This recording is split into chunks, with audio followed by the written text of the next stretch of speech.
And we're live. Welcome back, viewers. We're here with Josh Portnoy. We're here to talk about a new discussion, Trump talk. Now, Josh, tell me about Trump and your thoughts, and let's get down to business with this conversation. Sounds good. First of all, I have to preface this. I was not a Trump supporter in 2016. I was Gary Johnson supporter, a libertarian, and I honestly thought that Donald Trump was going to be a wolf in sheep's clothing. I figured he'd be a Democrat, to be perfectly honest. I thought he was going to be a spoiler. And then the Democrats kind of screwed with him, and he became an amazing Republican. So ever since that day, like maybe 2017, I have been on the Trump train like 1,000%. Nice. What about you? Well, Trump, he is a person who keeps his promises, and I was with my friend Josh here at the Gary Johnson speech in Boston Common, and it was a really good speech, and he was a good candidate. But at the end of the day, I had faith in Trump, and I voted for him in 2016 and 2020. And what about you? I voted for him in 2022 as well, not 2022. Yeah. And I will vote for him in 2024. Yeah. I think he has slightly bigger challenge than most people are talking about right now. I mean, Ron DeSantis is kind of like a sleeping giant, I think. Yeah. He's more of a VP. I don't think he's ready yet. I'd rather see Trump do 4 years and then have DeSantis do 8 years straight, being backed by Trump in 2028's election for Ron DeSantis. I mean, I agree with you 100%. I'm just saying that my opinion is if DeSantis can earn 2024, like if he beats Donald Trump fair and square, he's earned the 2024 nomination in my mind.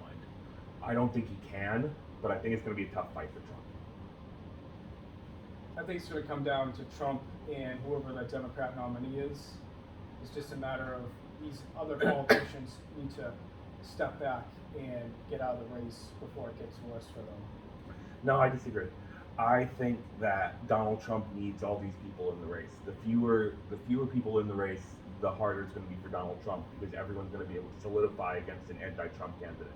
But if there's Pence and Haley and Scott and DeSantis and I don't know, another 5 or 6 people that decide to Chris Christie, it dissipates the anti-Trump vote, because Trump will always keep his base. But if you can divide the anti-Trump vote amongst 7 or 8 people, Trump will win all the nominations handily. Yeah, I just feel like they're wasting their money down the drain kind of thing, Yes and no. I mean, I look back to Ron Paul in 2008 and 2012, and nobody thought he was going to win. I mean, maybe I did. I was young, but I loved him, and I think even though he had no shot of winning, he did advance a lot of causes that the Republican Party now basically have in their platform. He was the godfather of the Tea Party movement. So I think there is something to be said for candidates that are what's the word I'm looking for? Like platform candidates, like candidates who are there to advance an agenda rather than actually hope to seek to win. Yeah. So I mean, and Trump is best when he has a crowd, and that's when he's funniest. When you can pick on all the people. Everybody's gonna have a nickname. I was watching Scott Adams actually last night, and Scott Adams predicts that when Trump hears about Christie entering the race, his response is just going to be fat chance. Yeah. I can't wait for this. It's gonna be comical. Show that we won't see ever again. I mean, what did he? He already labeled it Ron. It's Ron DeSanctimonious. Yeah. And I think he's cut that down to Ron DeSanctis, Yes. which is kind of funny. And he said that he needs a personality transplant. Right. Says, but they don't offer those anymore, or right now, or whatever. Right. I miss them.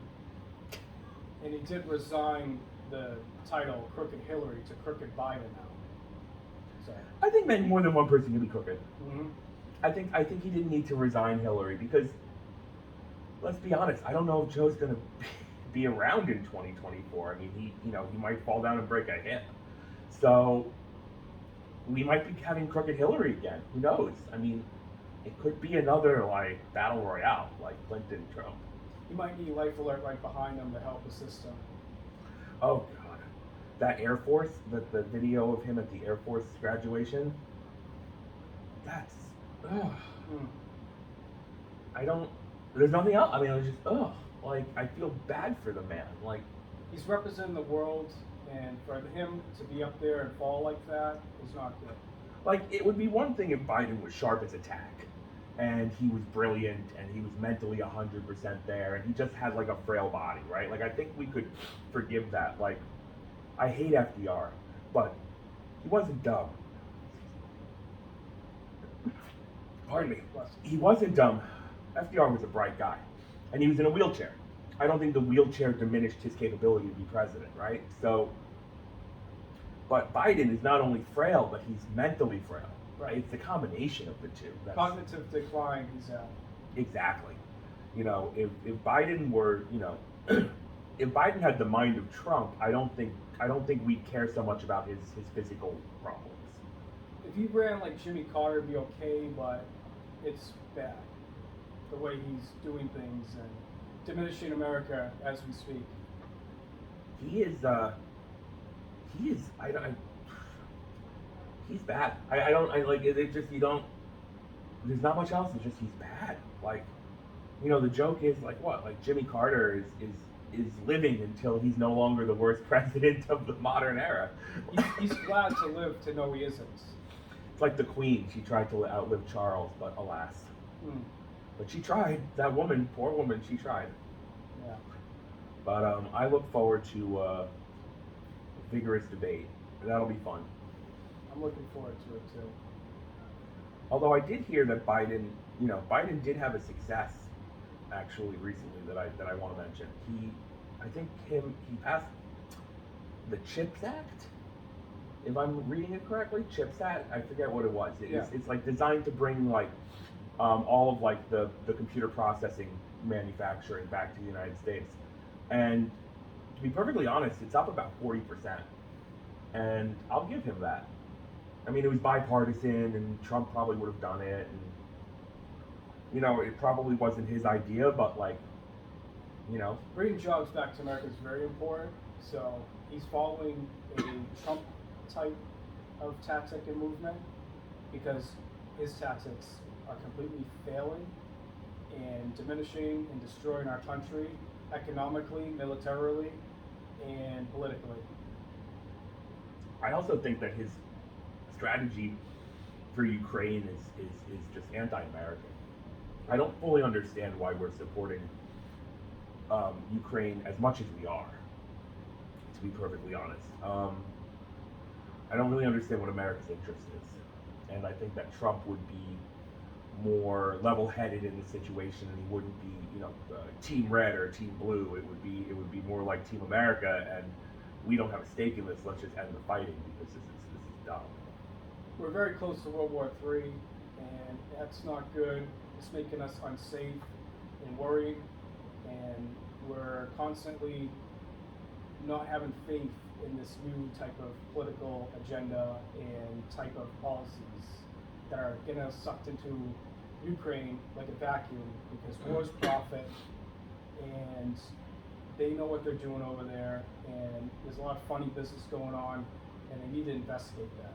I mean, but, you know, I always like to be fair. I mean, this isn't only Biden. I mean, we have Lindsey Graham, we have the neocons on the Republican side as well that are all gung ho about this. Mitch McConnell, you know, all of the old guard Republicans are all for this as well. I mean, this is not just a Biden or Democrat problem. This is a pretty severe, like, Washington problem, I think. Yeah, it's very swampy. Yes, very swampy.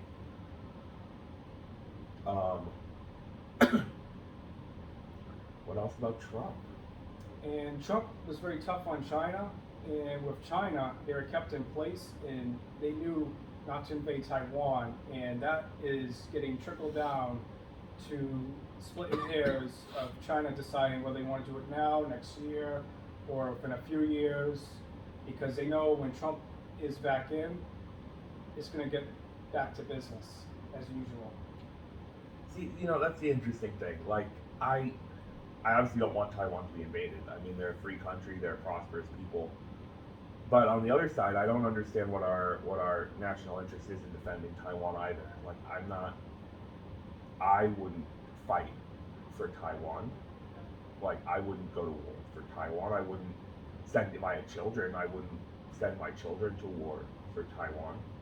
Well, to them, war's profit, and they want to look like they're doing a good job in protecting certain people, but at the end of the day, it's profit and to keep them in power to look good. Yeah, no, of course. I just, on a broader picture, it's just like, we have all these defense commitments, I think, and I think, Trump was very good at a real politic in terms of what is in our national interest and what isn't.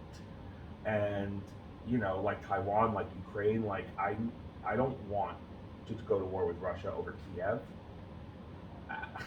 Like, I'm sorry, like, they're Russian, they're Ukrainian, they've been Russian, they've been Ukrainian, it's been 1,000 years, they've been fighting, it's a civil war almost, they've been fighting each other for 1,000 years.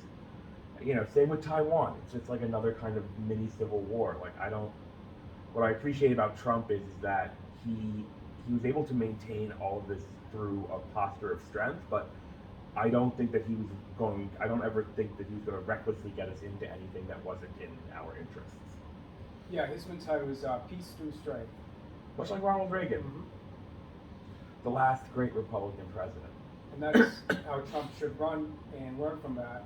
And I think he's slowly going into that type of personality.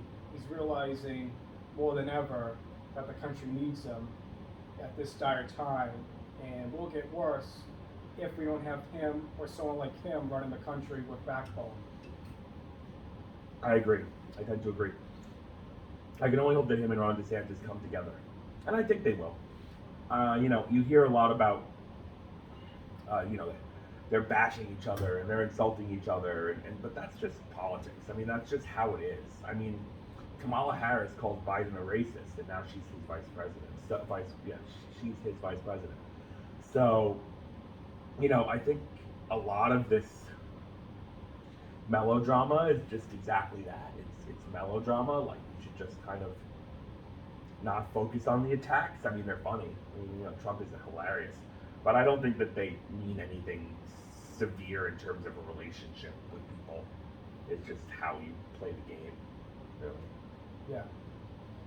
And they're playing the game by trying to buy votes. They're trying to just have you vote for them for certain reasons of picking certain people, but they're not doing what they need to do. Poor policy, and we need proper policy to run this country efficient. And the way they're doing it is not fond of being liked by both sides, of being disappointed and disapprove of what's going on with the new polls and percentages, of favoring Trump more now than when he was running 2020. Well, I mean, I think that's also, that's just the effect of time. We have to remember that when Trump was president, it was a 90-some-odd% negative media bias, and it was every day. It was every day. There was some made-up drama about Trump, and I think a lot of people just got tired of it because it was all nonsense, right?